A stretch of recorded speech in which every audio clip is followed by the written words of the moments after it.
कभी रात के अंधेरे में सुनसान सड़क पर अकेला सफ़र किया है तुमने?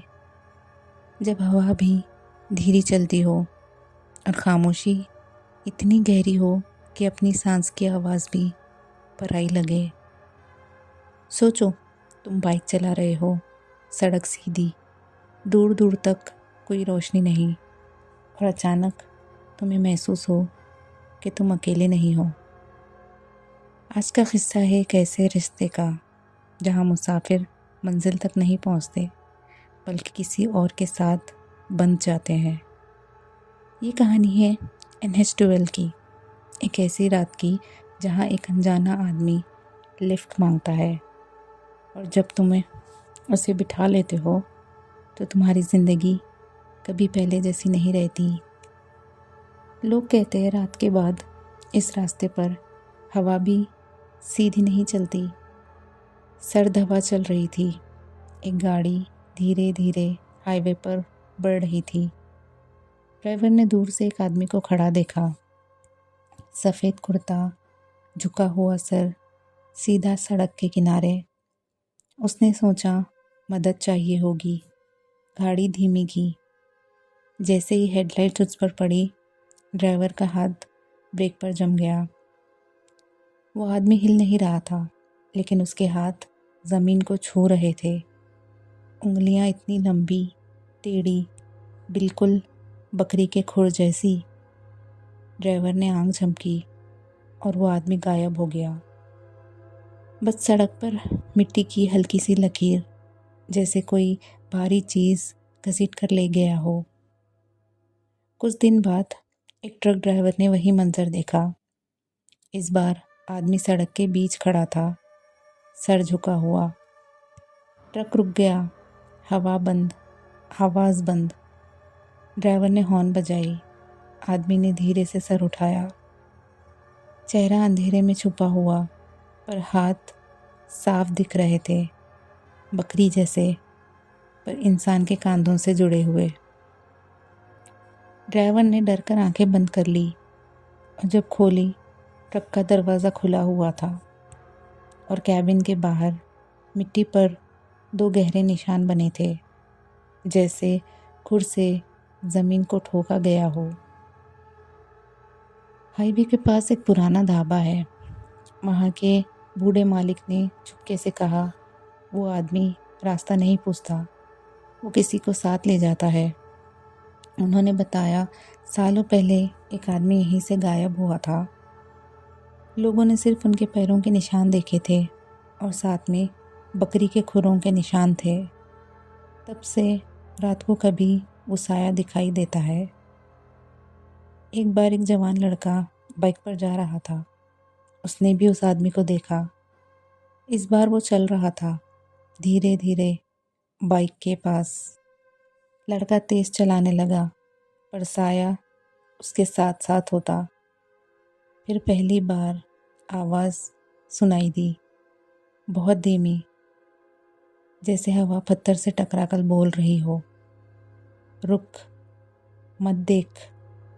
लड़के ने पलट कर नहीं देखा, बस सीधा गाड़ी आगे भगाई।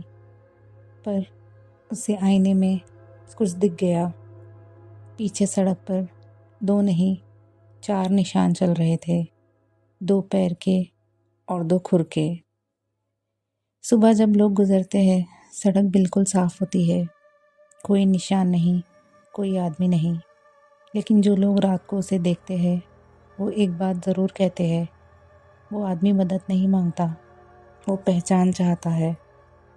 और जिसने उसके हाथों को ध्यान से देख लिया, उसे फिर कभी NH12 पर रात का सफ़र पसंद नहीं किया। रात गहरी थी, सड़क बिल्कुल सुनसान थी और रोहित नाम का एक आदमी अपनी गाड़ी से शहर लौट रहा था। दूर उसने वही सफ़ेद कुर्ता पहने हुए आदमी को देखा। इस बार वो आदमी हाथ उठाकर इशारा कर रहा था। रोहित ने पहली नज़र हटा ली, पर कुछ पल बाद गाड़ी धीमी कर दी। दिल के अंदर अजीब सी बेचैनी थी, लेकिन उसने दरवाज़ा खोल दिया। आदमी चुपचाप बैठ गया, ना सलाम, ना कोई बात। गाड़ी चल पड़ी। कुछ देर तक सिर्फ इंजन की आवाज़ और दोनों की सांसें। रोहित ने पूछा, कहाँ उतरना है? उसने कोई जवाब नहीं दिया। थोड़ी देर बाद रोहित को महसूस हुआ गाड़ी के अंदर ठंड एकदम से बढ़ रही थी, जैसे खिड़की खुली हो, लेकिन सब बंद था। उसने साइड मिरर में देखा, पीछे वाली सीट पर आदमी झुका हुआ था, जैसे कुछ छुपा रहा हो। रोहित ने फिर पूछा, आप ठीक तो हैं ना? इस बार धीमी सी आवाज़ आई, तुमने खुद मुझे रोका था। रोहित का गला सूख गया। गाड़ी कुछ और दूर बढ़ी। अचानक उस आदमी ने कहा, रास्ता लंबा है, तुम देखना चाहोगे? रोहित समझ नहीं पाया। तब वो आदमी धीरे से सीधा हुआ और अपने हाथ आगे बढ़ाए। रोहित ने पहले उंगलियां देखी, फिर कलाई, और उसका सांस गले में अटक गई। हाथ इंसान के नहीं थे। उंगलियों की जगह दो सख्त टेढ़े खुर थे, जैसे बकरी के पैर। पर वो हाथ उसकी तरफ बढ़ रहे थे। गाड़ी अपने आप धीमी होने लगी।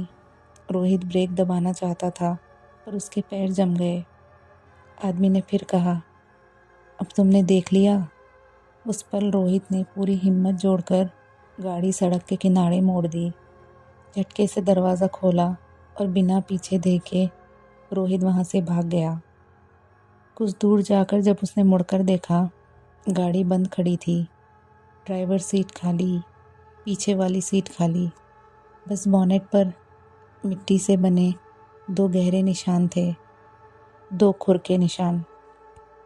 और उस रात के बाद रोहित कभी नॉर्मल आवाज़ में बात नहीं कर पाया। वो कहता है, वो आदमी लिफ्ट नहीं लेता, वो गवाह चुनता है। रोहित उस रात बच तो गया, लेकिन उस रात ने उसे कभी नहीं छोड़ा। 3 दिन तक उसने किसी से बात नहीं की, बस एक ही बात बार बार कहता था, उसने मुझे देख लिया है, वो गवाह चुनता है। लोगों ने सोचा डर का असर है, लेकिन असली खौफ अभी शुरू हुआ था। रोहित अपने कमरे में अकेला था, खिड़की बंद, दरवाजे बंद। फिर भी उसे महसूस हुआ कि कोई चल रहा है।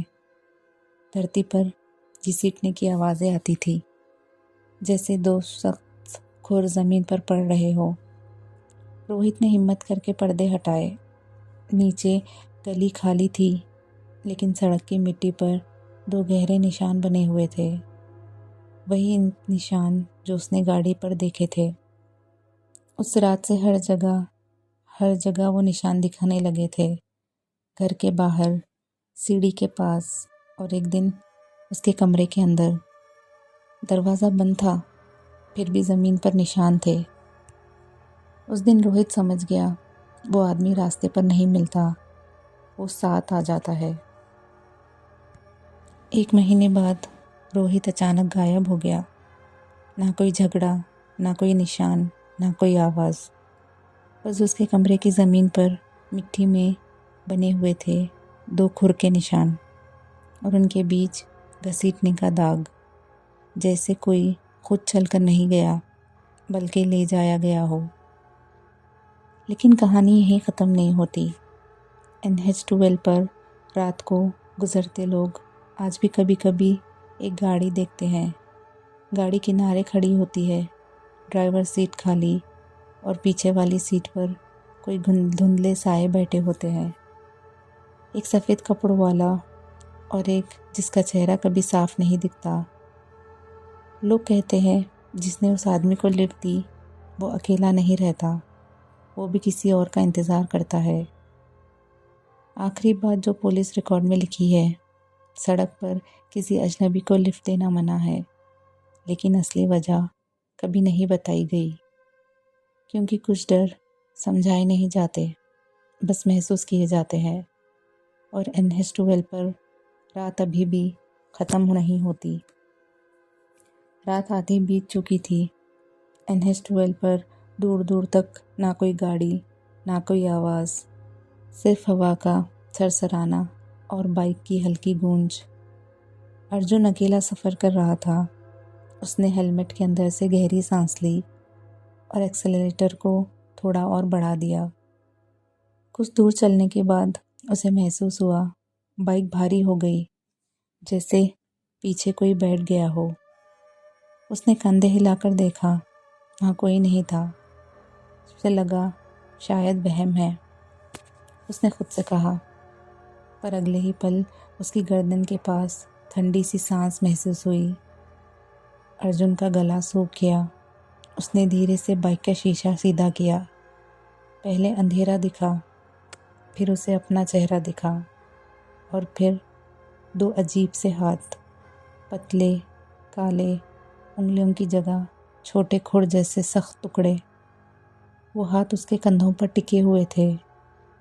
अर्जुन की सांस रुक गई। उसने पीछे मुड़ने की हिम्मत नहीं की, बस सीधा देखते हुए बाइक तेज़ कर दी। हवा और तेज़ हो गई, पर हाथ उतरे नहीं थे। शीशे में अब धीरे धीरे एक धुंधला सा चेहरा उभरने लगा था।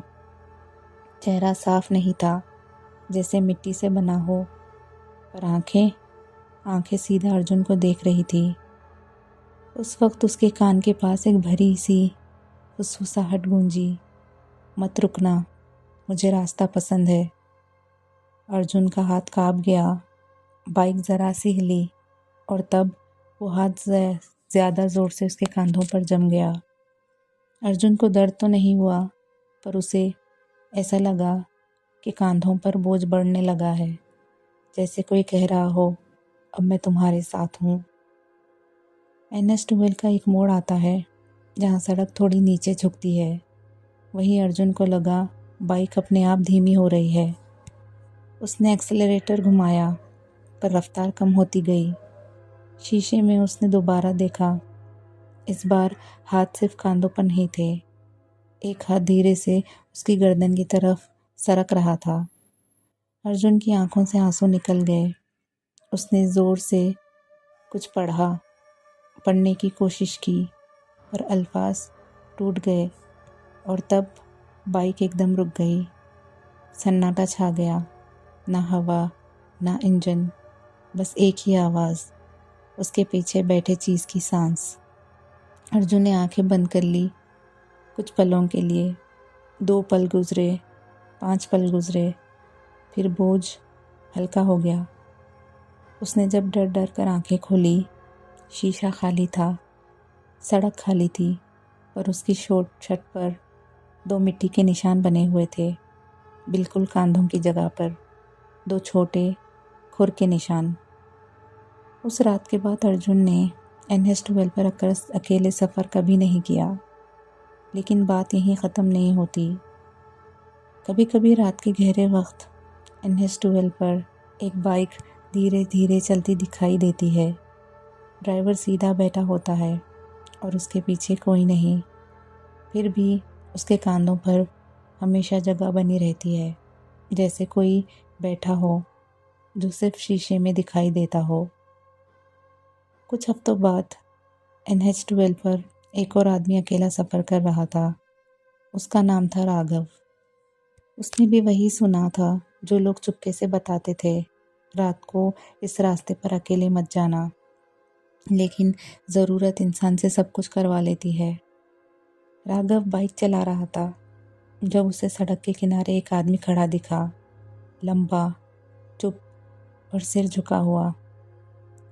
उसने हाथ उठाया जैसे लिफ्ट मांग रहा हो।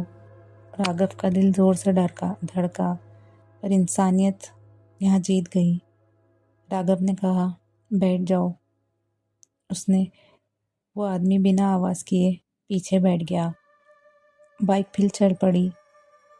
कुछ देर तक सब ठीक था। फिर राघव को महसूस हुआ उसके कांधों पर ठंडी सी उंगलियां टिक गई हैं। उंगलियां जो उंगलियां नहीं थी, सख्त, छोटी, खुर जैसी। उसकी सांस अटक गई।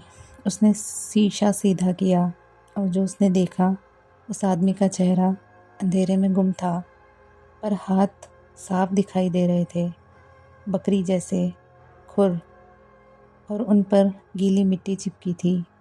राघव की आवाज़ निकल गई, तुम कौन हो? पीछे से धीमी सी फुसफुसाहट आई, जो अकेला मिलता है उसका मैं साथी बन जाता हूँ। बाइक अपने आप धीमी होने लगी। सड़क सुनसान, हवा ठंडी, और फिर राघव ने महसूस किया जैसे वो बोझ सिर्फ पीछे नहीं, अब उसके अंदर उतर रहा है। उसने ज़ोर से ब्रेक लगाया। बाइक रुकी। राघव ने हिम्मत करके पीछे मुड़कर देखा। वहाँ कोई नहीं था, सड़क खाली, पर उसके कांधों पर 2 गहरे मिट्टी के निशान बने हुए थे, बिल्कुल वैसे ही जैसे अर्जुन के थे। उस रात के बाद NH-12 की कहानी बदल गई। लोग कहते हैं जो भी आदमी उस रास्ते पर अकेले गुजरता है, उसे कुछ देर बाद महसूस होता है कि कोई उसके पीछे बैठा है, और जब वो शीशा देखता है तो खाली जगह पर 2 हाथ नज़र आते हैं, बकरी के खुर जैसे। कहते हैं वो साया लिफ्ट नहीं मांगता, वो साथी ढूंढता है, और जब किसी को साथी बना लेता है तो फिर वो आदमी कभी अकेला नहीं रहता। आज भी रात के वक्त NH-12 पर गाड़ियाँ झुंड में चलती हैं। कोई अकेला सफ़र नहीं करता। ट्रक वाले एक दूसरे का इंतज़ार करते हैं। बाइक वाले मोड़ पर रुककर साथ निकलते हैं, क्योंकि सबको पता है वो साया सिर्फ उनके साथ बैठता है जो अकेला चलने की हिम्मत करता है। और कभी कभी सुबह सुबह सड़क के किनारे एक खाली बाइक मिलती है, सीधी खड़ी हुई, और उसके सीट पर 2 छोटे मिट्टी के निशान बने होते हैं, जैसे कोई अभी अभी उतर कर गया हो और नया साथी ढूंढने निकल पड़ा हो। कुछ रास्ते सिर्फ मंजिल तक नहीं रहते, कुछ रास्ते साथ ले जाते हैं। NH-12 पर आज भी लोग कहते हैं अकेले मत जाना, वरना तुम्हारे कांधों पर भी कोई जगह बना लेगा। और जब हवा ठंडी हो और सड़क बिल्कुल खामोश, तो याद रखना, शायद तुम अकेले सफ़र नहीं कर रहे।